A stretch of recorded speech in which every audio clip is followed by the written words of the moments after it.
तुम्हाला माहिती आहे का, 90% लोक होळी दहनाला परंपरा समजतात. पण ही फक्त परंपरा नाही, तर होळीच्या अग्नीमध्ये एवढी शक्ती आहे की ती तुमच्या आयुष्यातील प्रत्येक अडथळा भस्म करू शकते. आणि जर का तुम्ही या 5 वस्तू होळीच्या अग्नीत समर्पित केल्या तर तुमचं झोपलेलं भाग्य जागं होण्यासाठी कोणीही अडवू शकत नाही. पहिली वस्तू गव्हाची वाडी. जर जळत्या अग्नीत अर्पण केली तर तुमच्या घरात अन्नधान्याची कमतरता कधीच भासणार नाही.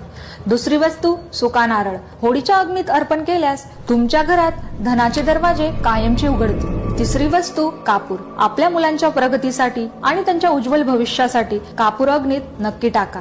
चौथी वस्तू काळे तीळ. घरात सतत कलह असेल, वास्तुदोष किंवा पितृदोष त्रास देत असेल तर काळे तीळ होळीत नक्की अर्पण करा. शेवटची आणि 5वी वस्तू म्हणजे लवंग. जर तुम्ही कर्ज किंवा मानसिक तणावात बुडत असाल तर लवंग होळीत अर्पण करा. ही महत्वाची माहिती आत्ताच सेव्ह करा.